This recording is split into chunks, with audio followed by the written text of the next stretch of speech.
الحمد للہ رب العالمین والصلاة والسلام علی حبیبہ محمد وآلہ وصحبہ اجمعین۔ اعوذ باللہ من الشیطان الرجیم، بسم اللہ الرحمن الرحیم۔ والذین یسعون فی آیاتنا معاجزین اولئک فی العذاب محضرون۔ قل ان ربی یبسط الرزق لمن یشاء من عباده ویقدر له وما انفقتم من شیء فهو یخلفه وهو خیر الرازقین۔ اللہم سبحانک لا علم لنا الا ما علمتنا انک انت العلیم الحکیم۔ مولا یا صلی وسلم دائما ابدا علی حبیبک من زانت بہ الاسر۔ سورہ سبا میں 22ویں پارے میں یہ آیہ کریمہ دنیا میں حق و باطل کی آویزش پہ فیصلہ کن ارشاد باری سے آگاہ فرماتی ہے۔ حق و باطل کی آویزش روز اول سے جاری ہے، قیامت تک رہے گی، اور یہ بھی طے ہے، اللہ کریم کا ارشاد ہے لَأَغْلَبَنَّ أَنَا وَرُسُلِي، ہمیشہ غالب اللہ ہوگا، اللہ کے رسول ہوں گے۔ اور یہ ایک تاریخی حقیقت بھی ہے، اس ارشاد باری کی تعبیر کی تائید انسانی تاریخ بھی کرتی ہے کہ آدم علیہ نبینا علیہ الصلوۃ والسلام سے لے کر حضور آقا نامدار صلی اللہ علیہ وآلہ وسلم تک کسی رسول کو شکست نہیں ہوئی۔ انبیاء علیہم الصلوۃ والسلام شہید ہوتے رہے، ظلماً قتل ہوتے رہے۔ بنی اسرائیل کی تاریخ میں ہے کہ انہوں نے 70 نبی کو ایک دن میں شہید کیا،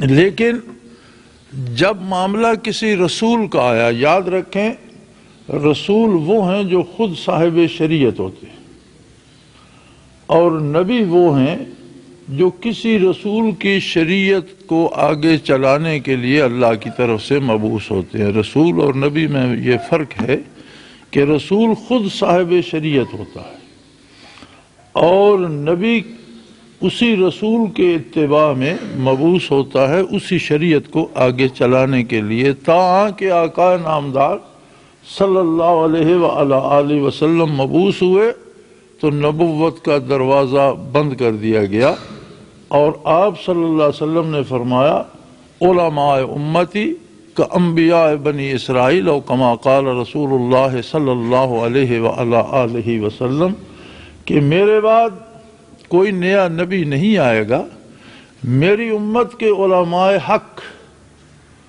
جو میرے دین کی پورے خلوص کے ساتھ اشاعت کریں گے اور اس میں اپنی زندگیاں لگا دیں گے، ان کا اعزاز اور منصب ایسا ہی ہوگا جیسے پہلی امتوں میں یا بنی اسرائیل میں نبی مبعوث ہوتے تھے۔ چنانچہ بعثت آقا نامدار صلی اللہ علیہ وسلم کے بعد یہ عظمت علماء حق کے حصے میں آئی، علماء ربانیین کے حصے میں آئی، اور اللہ کی ان بندوں کے حصے میں آئی جنہوں نے خلوص نیت سے دین برحق کی خدمت کی۔ اب بے شمار ایسے اسماء گرامی ہیں جو مساجد میں پیدا ہوئے، جن کے والدین بھی قال اللہ قال رسول پڑھاتے تھے، انہی گھروں میں پیدا ہوئے، مساجد میں پروان چڑھے، دین پڑھا، اور دین پڑھاتے وہیں داعی اجل کو لبیک کہا۔ کتنے خوش نصیب تھے وہ لوگ کہ جو اس دنیا کی آلائشوں سے یکسر الگ اور مبرہ رہ کر اللہ کے دین میں اپنی زندگیاں بسر کر گئے، اور یہ انہی لوگوں کا احسان ہے کہ من و عن ارشادات باری اور ارشادات پیغمبر صلی اللہ علیہ وآلہ وسلم ہم تک پہنچے۔ اب ہماری باری ہے۔ اللہ کریم ہمیں خلوص بھی دیں، ہمت بھی دیں، توفیق بھی دیں کہ ہم دین سیکھیں بھی اور آنے والی نسلوں تک اللہ کا دین اور اللہ کے نبی کے ارشادات پوری امانت داری سے پہنچائیں بھی۔ تو دین توارث سے پہنچا ہے، وراثتاً پہنچا ہے۔ نبی علیہ الصلوۃ والسلام سے صحابہ کرام نے سیکھا، ان سے تابعین، تبع تابعین نے، اسی طرح اکابر امت اور علماء حق سیکھتے اور سکھاتے چلے آئے، اور انشاءاللہ العزیز یہ سلسلہ جب تک سورج طلوع و غروب ہوتا ہے تب تک جاری رہے گا۔ لیکن حالات و واقعات زمانہ جب ہم دیکھتے ہیں تو بڑی بڑی بھیانک تصویریں تاریخ میں نظر آتی ہیں۔ آپ دور مت جائیے، تاتاریوں کی تاریخ اٹھا کر دیکھ لیجئے۔ وسط ایشیا سے اٹھے جنگلی اور وحشی قوم تھی اور مسلمان ریاستوں کو تاراج کر دیا۔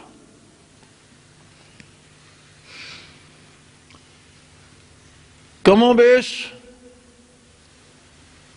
بعض نے 122 لکھا ہے اور بعض نے 142 لکھا ہے۔ ایسے علماء حق تھے جن کے مریدوں کے حلقے لاکھوں تک وسیع تھے اور جو اللہ کے دین کی اشاعت کرتے تھے، جو تاتاریوں کے دربار میں پا بجولاں شہید کیے گئے، جو لڑائیوں میں شہید ہوئے، شہروں کی تباہی میں تباہ ہوئے۔ بغداد ایک ایسا شہر تھا جو علم کا سمندر تھا اور بڑی بڑی لائبریریاں تھیں۔ تاتاریوں نے دینی لائبریریاں اٹھا کر دریا برد کر دیں، اور مورخ لکھتا ہے کہ 6 مہینے تک دجلہ کا پانی جب وہاں سے گزرتا تھا تو بڑی دور تک سیاہ ہو کر بہتا تھا، کیونکہ اس زمانے میں آج کل کی طرح چھاپا خانے نہیں تھے، روشنائی سے، قلم سے اور ہاتھ سے کتابیں لکھی جاتی تھیں۔ تو اتنی کتابیں دریا برد کی تاتاریوں نے کہ 6 مہینے تک دجلہ جیسے عظیم دریا کا پانی سیاہ ہو کر بہتا رہا۔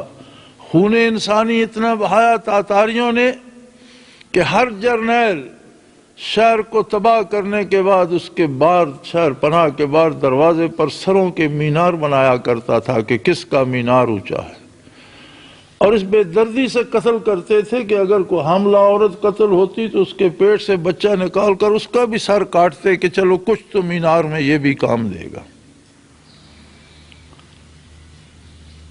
لیکن ہوا کیا اسلام مٹ گیا؟ جو جبر، جو بربریت، جو ظلم تاتاریوں نے کیا، اس سے یہ نظر آتا تھا کہ اب اسلام کا نام لیوا کوئی باقی نہ رہے گا۔ لیکن وہ ایسا قادر ہے کہ اس نے انہی تاتاریوں کو نور ایمان عطا کر دیا۔ مسلمانوں پر یہ قیامت کیوں ٹوٹی؟ ہماری طرح ان کے اعمال بگڑ چکے تھے، ان کے دلوں میں خلوص نہیں رہا تھا۔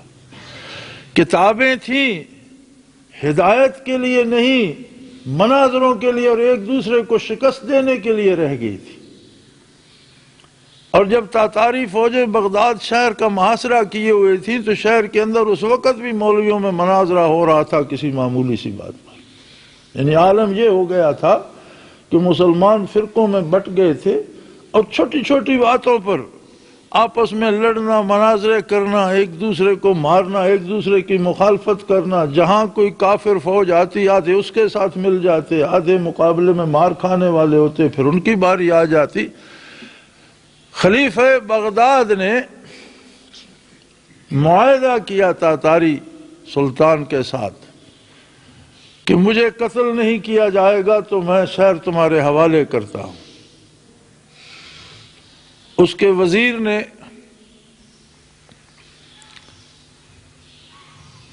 ساز باز کی اور تاتاریوں کو شہر کا راستہ بتایا اور بادشاہ سے بے وفائی کی۔ اسے انہوں نے لالچ دیا تمہیں سلطان بنا دیں گے، لیکن جب شہر فتح ہو گیا، سلطان کو تاتاری دربار میں لایا گیا تو تاتاری سلطان نے حکم دیا کہ اسے قتل تو نہیں کرنا، اسے کسی دری میں لپیٹ دو اور لاتیں مار مار کر اسے اتنا مارو کہ یہ مر جائے، چونکہ اسے ہم نے تلوار سے قتل نہیں کرنا، اس سے وعدہ کیا ہوا۔ اور اس وزیر کو اس نے یہ کہہ کر قتل کروا دیا کہ جس نے تجھے وزیر اعظم بنایا اور ساری سلطنت تیرے حوالے کی، اس سے تو نے دھوکہ کیا، میں کس اعتبار پر تجھ پر اعتماد کر لوں؟ اگر میں تجھ پر اعتبار کروں تو میرے ساتھ بھی دھوکہ کرے گا، اسے بھی قتل کرا دیا گیا۔ لیکن کیا اسلام مٹ گیا؟ نہیں۔ علامہ مرحوم نے کہا تھا، پاسباں مل گئے کعبے کو صنم خانے سے۔ یہی تاتاری لشکر جب دربند پہنچا، چھوٹا سا شہر تھا دربند، حضرت خواجہ دربندی رحمت اللہ تعالی علیہ اپنے زمانے کے غوث تھے اور تنہا رہتے تھے، ایک کمبل لپیٹ کر اللہ اللہ کرتے رہتے تھے، رات دن کم ہی گفتگو فرماتے تھے۔ لوگ حاجات لے کر جاتے تو آپ کوئی سا کاغذ جو اخبار کا تراشا یا کسی ڈبیا کا ٹکڑا یا کوئی پرزہ جو نظر آتا وہ اٹھا کر دے دیتے، یہ پہن لو، یہ پی لو، یہی تعویذ ہے، اور اسی سے اللہ شفا دے دیتے تھے۔ جب دربند لشکر پہنچا، ہلاکو خان خود سربراہ تھا، اور ہلاکو خان کا نام چنگیز کے بعد ہیبت کا نشان بن گیا تھا۔ جنگل سے گزرتے تو جنگلی جانوروں تک کو قتل کرتے جاتے، کسی پانی کے ذخیرے سے گزرتے تو اس میں زہر ڈال دیتے، آبادیوں کی آبادیاں تاراج کر دی۔ جب دربند پہنچے تو تاتاریوں کے پہنچنے پر شہر خالی ہو جایا کرتے تھے۔ شہر کی خبر لی گئی تو اس کے ایک جرنیل نے کہا کہ ایک بزرگ ہے، ایک مسجد میں بیٹھا اور ایک بندہ ہے اس کے ساتھ، باقی شہر تو خالی ہو گیا۔ تو ہلاکو خان نے حکم دیا اسے گرفتار کر کے لایا جائے۔ اس میں اتنی جرت کہ ہلاکو کی آمد کی خبر سن کر ابھی بیٹھا ہے۔ انہیں گرفتار کر کے لایا گیا تو ہلاکو نے کہا کہ آپ کس جرت پر شہر میں بیٹھے رہے؟ انہوں نے کہا شہر میں نہیں، اللہ کے گھر بیٹھا رہا میں، اور میری عمر ہی وہیں بسر ہو رہی ہے، میرا گھر ہی اللہ ہی کا گھر میرا گھر ہے، وہی میری پناہ ہے، اور میں اللہ کے گھر بیٹھا تھا، مجھے غیر اللہ سے ڈرنے کی ضرورت نہیں ہے، کسی ہلاکو وغیرہ کو میں نہیں جانتا، میں تو اسے جانتا ہوں جو سب کا خالق ہے اور جس کے دست قدرت میں سب کی جان ہے۔ معروف تاریخی واقعہ ہے۔ ہلاکو نے کہا کہ تمہیں بیڑیاں اور زنجیریں لگی ہوئی ہیں اور تم اتنی بڑھ کر بات کر رہے ہو؟ تو خواجہ محمد دربندی رحمت اللہ تعالی علیہ نے ایک دفعہ ان زنجیروں کی طرف دیکھ کر فرمایا اللہ، اور ساری زنجیریں ڈھیر ہو گئی۔ فرمایا مجھے کوئی زنجیر، میں کسی کا قیدی نہیں ہوں، تم مجھے زنجیروں میں نہیں باندھ سکتے۔ اب ایک حیرتناک واقعہ، اور وہ ان کا امیر تھا، لشکر کا سالار تھا، جرنیل تھا، اور ہلاکو بہت بڑا نام تھا تاتاریوں میں۔ تو اس نے غصے سے کہا کہ زہر کا پیالہ لایا جائے اور انہیں میرے سامنے زہر پلائی جائے۔ زہر کا پیالہ لایا گیا، جب انہیں پیش کیا گیا تو انہوں نے فرمایا بسم اللہ الرحمن الرحیم، اور پورا پیالہ پی لیا، اور فرمایا میرے لیے تو اس میں کوئی زہر نہیں ہے، یہ زہر تمہارے لیے ہو سکتا ہے، مجھے تو اس سے راحت ملی ہے۔ تو ہلاکو نے آگ جلوا دی اور تمام اپنے جو اس کے آفیسرز تھے یا جرنیل تھے ان کو بلا لیا اور فوج کو جمع کر لیا کہ سب کے سامنے ان کو آگ میں ڈالا جائے، ان کو بھی اور ان کے ساتھی کو بھی باندھ کر آگ میں پھینک دو۔ مورخ لکھتا ہے کہ جب انہیں آگ میں پھینکا گیا تو آگ اس طرح بھاگی جس طرح کوئی بڑا جانور، کوئی دیوار گرتی ہے اور اس کے ساتھ کوئی جانور بندہ ہو تو وہ رسے توڑا کے بھاگتا ہے، اس طرح آگ بھاگی اپنی جگہ چھوڑ کر، جہاں وہ گرے وہ جگہ صاف تھی اور آگ آگے بھاگی اور اس کا لشکر سارا چھوڑ کر اسے بھاگ اٹھا تو ہلاکو اٹھ کر کھڑا ہو گیا اور اس نے کہا مجھے بھی اس خدا کا پتہ بتاؤ جس کو تم مانتے ہو، اس رب کی بات مجھے بھی بتاؤ جسے تم مانتے ہو۔ اور وہ لمحہ تھا جب اسی ہلاکو نے اسلام قبول کیا اور یورپ کی عیسائی شادیانے بجا رہے تھے مسلمانوں کو قتل عام کر کے کہ ہم نے یورپ کو مسلمانوں سے پاک کر دیا، ہسپانیہ میں ہم نے ایک مسلمان نہیں رہنے دیا، وہی ہلاکو اسلام کا جھنڈا لے کر مشرق سے یورپ میں داخل ہو رہا تھا۔ اور اسی بات پر علامہ مرحوم نے کہا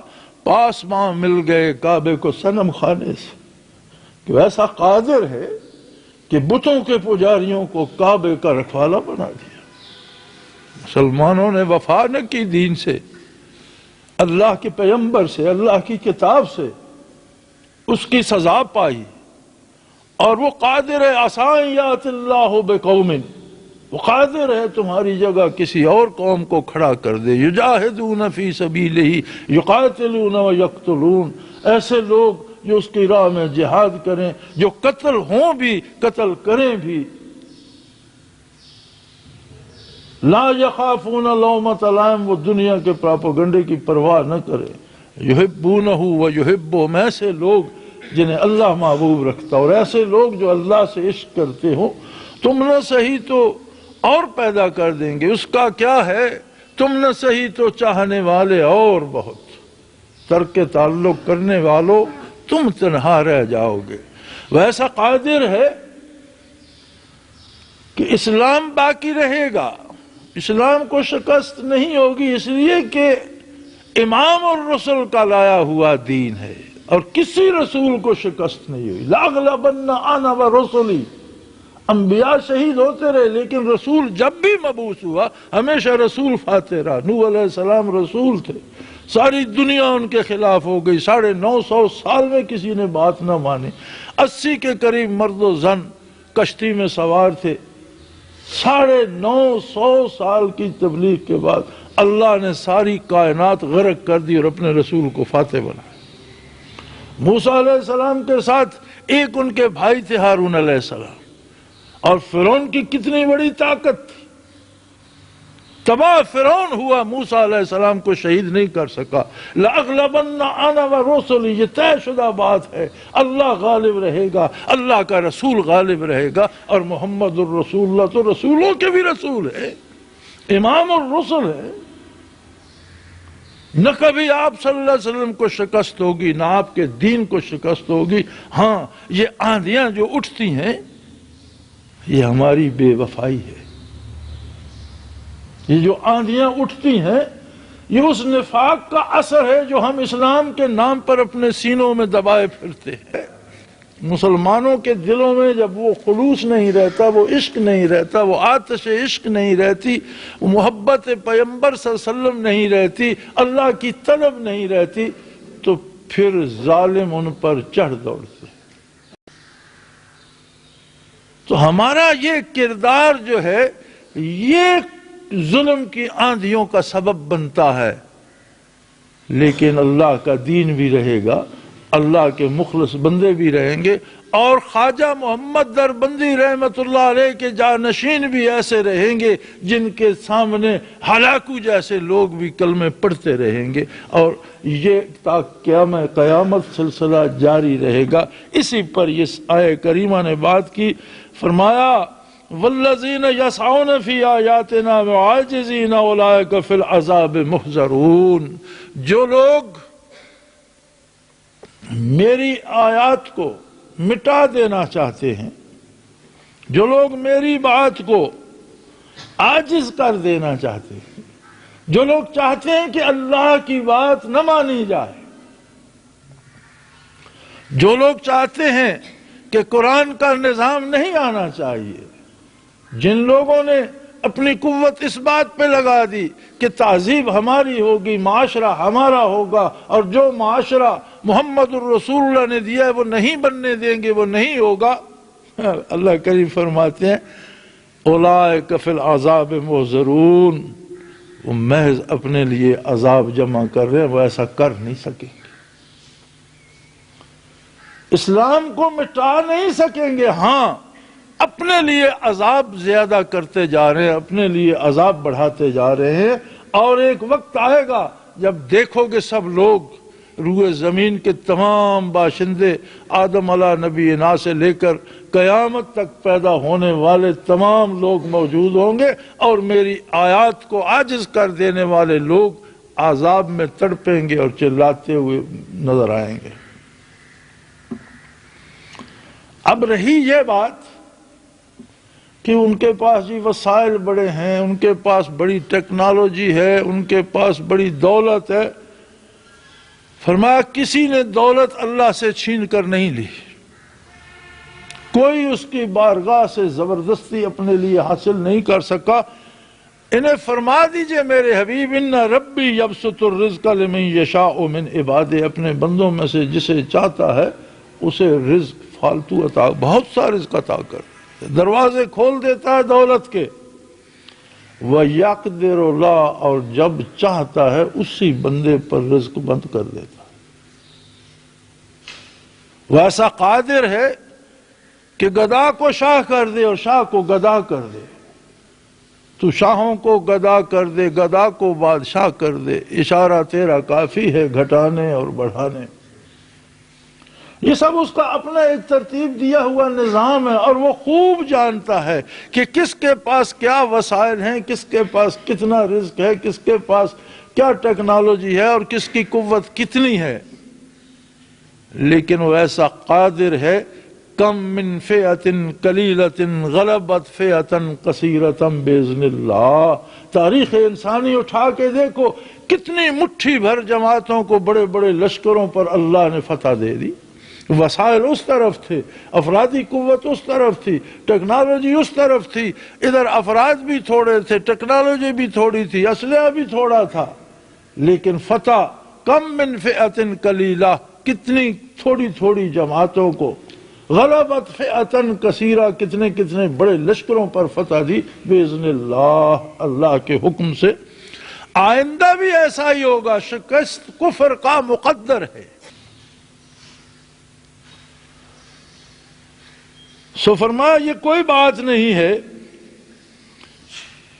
کہ کس کے پاس وسائل زیادہ ہیں، ہاں سوچنے کی یہ بات ہے، سمجھنے کی یہ بات ہے، وَمَا أَنفَقْتُم مِّن شَيْءٍ فَهُوَ يُخْلِفُهُ، جو کوشش، جو سرمایہ، جو بات، جو کام تم اللہ کی رضا کے لیے کرو گے وہ ضائع نہ جائے گا، اس کا اجر تمہیں دیا جائے گا۔ تم اس بات کو چھوڑ دو کہ کس طرف وسائل کتنے ہیں، یہ دیکھو کہ اللہ کس طرف ہے اور اس کے لیے تم کیا کر رہے ہو۔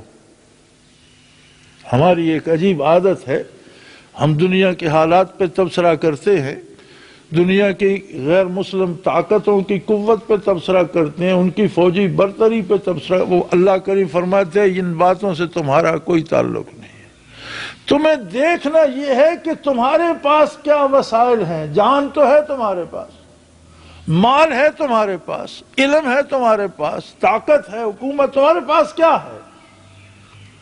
تم اللہ کی راہ میں کیا دے رہے ہو؟ تم اپنا حساب، رب فرماتا ہے میرے ساتھ اپنا حساب سیدھا رکھو، باقی سب سے میں خود نپٹ لوں گا۔ انہم یکیدون کیدا واکید کیدا فمہل الکافرین امہلہم رویدا۔ یہ بھی تدبیریں کرتے ہیں، قدرت کی اپنی تدبیریں ہوتی ہیں، چند روز مہلت دے دیتا ہے کفر کو، لیکن پھر ہر چیز تباہ ہو جاتی ہے۔ جاء الحق وزہق الباطل ان الباطل کان زہوقا۔ جب حق آتا ہے تو باطل کو مٹنا پڑتا ہے، اس لیے کہ مٹنا ہی باطل کا مقدر ہے۔ یہ اس کی مرضی کہ کس میدان میں لے جا کر اسے شکست سے دوچار کرتا ہے، یہ اس کی مرضی کہ کس عالم میں اسے بے دست و پا کرتا ہے۔ آخر انشاءاللہ العزیز اللہ کا دین باقی رہے گا، نبی علیہ السلام کا ارشاد باقی رہے گا، قرآن باقی رہے گا، کلمہ حق باقی رہے گا، اور یہی کلمہ حی العلیٰ یہی وہ کلمہ ہے جو بہت بلند ہے، جس میں عظمت الہی کا اقرار ہے، جس میں پیغمبر اسلام صلی اللہ علیہ وسلم کی رسالت و نبوت کا اور آپ کی عظمت کا اقرار ہے۔ اسی کلمے کے نصیب میں ہے کہ یہ سب پر غالب رہے۔ آج جو میں اور آپ سوچتے ہیں کہ اسلام مظلوم ہے، تو اسلام پر ظلم کفر نہیں، وہ مسلمان کر رہا ہے جو اسلام کے ساتھ مخلص نہیں۔ آج اسلام پر ظلم وہ مسلمان کر رہا ہے جو اسلام کے نام پہ چوری کرتا ہے، وہ مسلمان کر رہا ہے جو اسلام کے نام پہ دھوکہ دیتا ہے، وہ مسلمان اسلام پر ظلم کر رہا ہے جو اسلام کے نام پر منافقت کرتا ہے اور دنیاوی مفاد کے لیے بک جاتا ہے، چند ٹکوں کے لیے بک جاتا ہے، تھوڑی سی عزت کے لیے بک جاتا ہے، تھوڑی سی شہرت کے لیے بک جاتا ہے، حکومت میں شریک ہونے کے لیے بک جاتا ہے۔ کیسی عجیب بات ہے کہ کیسے کیسے لوگ اس طرح بکتے ہیں جس طرح قربانی پر جانور بیچے جاتے ہیں۔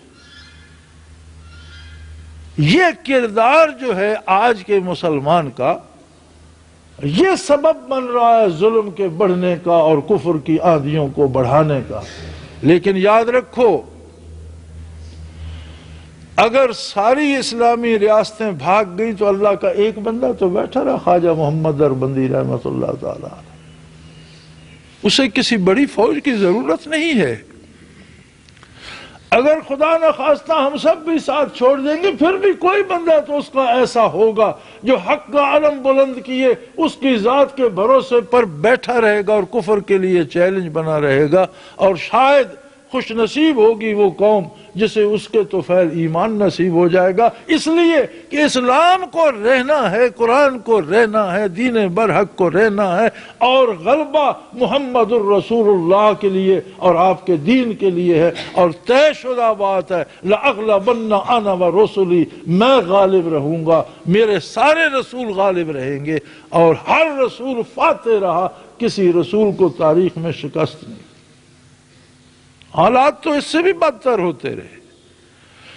حالات نے تو آقا نامدار صلی اللہ علیہ وسلم کو اور آپ کے جانثاروں سمیت شیب ابو طالب میں بند کر دیا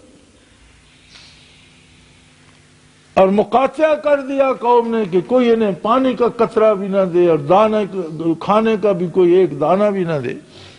لیکن مٹا کون؟ کفر مٹ گیا اور حق غالب آیا۔ فتح محمد الرسول اللہ کے قدم چومتی تھی، فتح آپ کے غلاموں کے قدم چومتی تھی، اور جن گھوڑوں پر دوڑا دوڑا کر لوگوں نے غلبہ اسلام کے لیے جہاد کیا، اللہ کو اتنے پیارے تھے کہ ان گھوڑوں کے سموں کی قسمیں کھائی رب العالمین نے۔ سوار تو سوار رہے، قرآن حکیم میں ان گھوڑوں کے سموں اور ان سے اڑتی ہوئی چنگاریوں کو غلبہ اسلام پر گواہ قرار دیا رب العالمین نے، کہ میں ان گھوڑوں کی قسم سے مراد ہوتا ہے کہ جس کی قسم کھائی جائے اسے گواہ بنایا جاتا ہے۔ فرمایا میرے ان مجاہدوں کے گھوڑوں کی سموں سے اڑتی ہوئی چنگاریاں بھی اس بات پہ شاہد ہیں کہ اللہ کا دین غالب رہے گا، اللہ کے بندے غالب رہیں گے، اور غلبہ ان کے لیے ہے جو اللہ پر بھروسہ کریں گے اور محمد الرسول اللہ کی غلامی کا حق ادا کریں۔ لیکن بات بڑی پتے کی، قرآن کریم کی ہر بات پتے کی ہوتی ہے، اور حق یہ ہے کہ قرآن کی کوئی ایک آیت نازل کر دی جاتی اور باقی سارا قرآن نازل نہ ہوتا تو پوری انسانی زندگی کے لیے وہ ایک آیت کافی تھی۔ ہر آیت میں پوری انسانی زندگی کا مفہوم بیان ہو جاتا ہے۔ یہ اعجاز ہے قرآن کا۔ پھر اتنا قرآن اس نے کیوں نازل فرمایا؟ یہ اس کا احسان ہے کہ اس نے مشت غبار کو اپنے کلام سے آشنا کر دیا، اور اتنا کم و بیش 6,500 آیات نازل فرما دی۔ لیکن بدنصیبی دیکھیے کہ جس قرآن کی ایک آیت زندگی کا نظام ترتیب دینے کے لیے کافی ہے، اس کی 6,666 آیتیں ہم پر اثر نہیں کر پا رہے۔ کیسی عجیب بات۔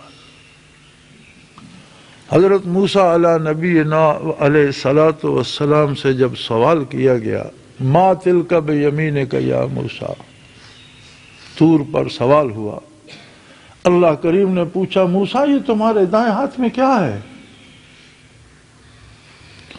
جواباً عرض کیا ہے یہ عصائی اتوکل علیہا واحش بہا علی غنمی ولی فیہا معارب اخری، یہ میرا عصا ہے، میں اس پر ٹیک بھی لگاتا ہوں، اس سے اپنی بکریاں بھی چراتا ہوں، اور بہت سے دوسرے اس کے مفادات اور فائدے گن دیے۔ مفسرین کرام اس کی تفسیر پہ جب بحث فرماتے ہیں تو وہ فرماتے ہیں کہ ادب تو یہ ہے کہ جو بات پوچھی جائے اس کا جواب دے دیا جائے، یہ تقاضائے ادب ہے کہ جو بات پوچھی جائے اس کا قصہ نہ بنایا جائے، اسے بڑھایا نہ جائے، جتنی بات پوچھی جائے اتنا جواب دیا جائے۔ اور نبی تو ادب سکھانے والے ہوتے ہیں، نبی کی جوتیوں کے طفیل لوگوں کو اور ان کی خاک پاک کے طفیل لوگوں کو ادب نصیب ہوتا ہے، اور یہ اولی العزم رسول ہیں موسیٰ علیہ نبینا علیہ الصلوۃ والسلام۔ سوال ہوا ما تلک بیمینک یا موسیٰ، تمہارے دائیں ہاتھ میں کیا ہے موسیٰ؟ جواب تھا یہ عصا ہی میرا عصا ہے، بات ختم ہو گئی۔ پھر اتنی لمبی انہوں نے کیوں کی؟ تو وہاں علماء لکھتے ہیں بیک لفظ تمام گفتن تمنائے جہانیرا، بیک لفظ تمام گفتن تمنائے جہاں، پوری دنیا کی بات ایک لفظ میں ختم ہو جاتی ہے، آپ ہاں کہہ دو یا نہ کہہ دو بات ختم ہو جاتی ہے۔ دنیا کی کوئی ایسی بات نہیں ہے جو ایک لفظ پر ختم نہ کی جا سکتی ہو، یا ہاں کہہ دو یا نہ، ایک لفظ ہاں کہہ دو بات ختم ہو گئی، نہ کہہ دو بات ختم ہو۔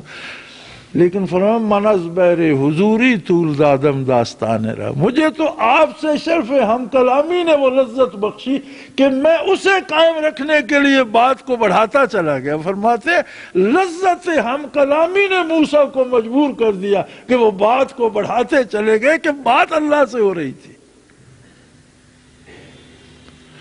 تو قرآن کریم کی اتنی آیات مبارکہ یہ محض اس کا احسان ہے کہ لذت حضوری عطا کر دی اس نے۔ حضور فرماتے ہیں صلی اللہ علیہ وسلم کہ جب قرآن پڑھو تو اس انداز سے نہ پڑھا کرو کہ اللہ کی کتاب اور بندوں کے لیے آئی ہے، یہ انداز قرآن پڑھنے کا نہیں ہے۔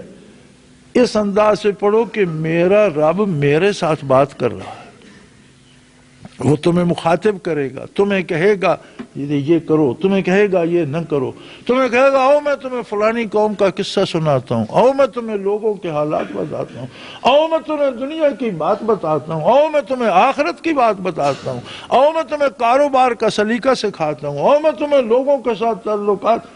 اللہ ارشاد فرما رہے اور تم سن رہے ہو۔ فرمایا قرآن جب بھی کھولو اس طرح پڑھو کہ میرا رب مجھ سے بات کر۔ ہم قرآن پڑھتے ہیں لوگوں کے لیے، فرمایا لوگوں کے لیے نہیں، جسے تلاوت نصیب ہوتی ہے وہ خود اس انداز سے پڑھے کہ میرا رب میرے ساتھ بات کر۔ اور یہ اس کا کرم ہے کہ اس نے اتنی عظیم کتاب ہم جیسے ناکارہ لوگوں تک پہنچا دی کہ مجھ سے بات تو کرو۔ اب ہم کیسے لوگ ہیں، ہم پر اللہ کی بات اثر نہیں کرتی؟ ہم کیسے لوگ ہیں کہ ہم نے اسے ریشمی غلافوں میں لپیٹ کر طاقوں میں سجا دیا اور الماریوں میں رکھ دیا؟ ہم کیسے لوگ ہیں کہ جھوٹ بولنا ہو تو اس کی قسمیں اٹھاتے ہیں؟ ہم کیسے لوگ ہیں، یہ کیا چیز کسی نے اسے جنتر منتر سمجھ لیا، کسی نے اسے تعویذ کی کتاب بنا لیا، کسی نے اسے ذریعہ روزگار بنا لیا۔ ارے یہ تو رب العالمین کلام فرما رہا ہے اپنے ہر اس بندے سے جو اس کی کتاب کھول کر پڑھنے بیٹھتا ہے، اور اسی کو بتا رہا ہے گھبراؤ نہیں، اگر کفر کے پاس دولت زیادہ ہے تو اسے میں نے دی ہے، وہ مجھ سے چھین کر نہیں لے گیا، میں نے دی ہے، اور جب میں چاہوں گا ساری دولت سلب کر لوں گا اور اسے بھوکا اور مفلس اور گداگر بنا دوں گا۔ یہ تمہارا کام نہیں ہے، یہ میرا کام ہے۔ کفر دین کو مٹا دینا چاہتا ہے، فرمایا نہیں مٹا سکے گا، بلکہ مٹنا اس کا مقدر ہے، مٹے گا بھی۔ اور ان کافروں کو تم دیکھو گے انہیں کس طرح عذاب میں پھینکا جاتا ہے۔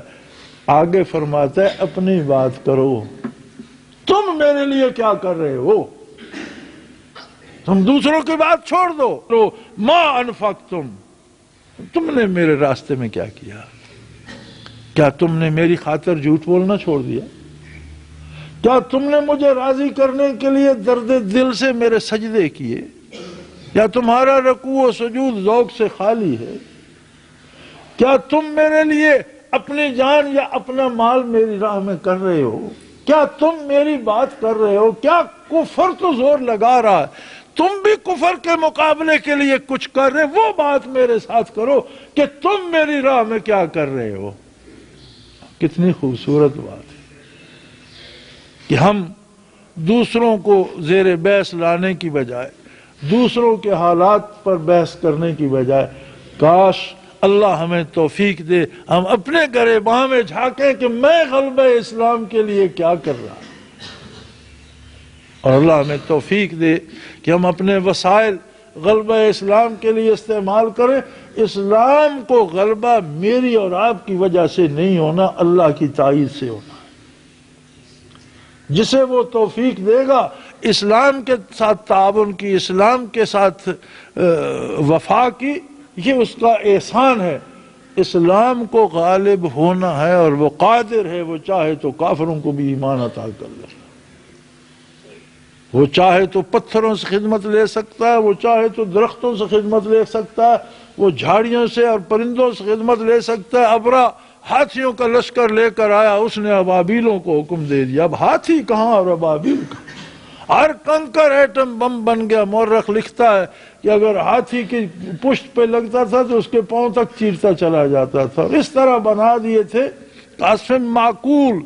جس طرح غذا جانور بھوسے کو چبا کر جس طرح جانور کر دیتا ہے نا، اس طرح ہاتھیوں اور اس کی فوج کا حال کر دیا۔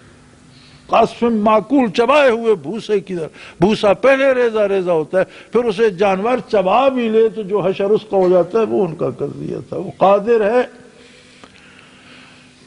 غلبہ دین حق کو ہوگا۔ میرے بھائی سوچا کرو کہ ہم غلبہ حق کے لیے کیا کر رہے ہیں۔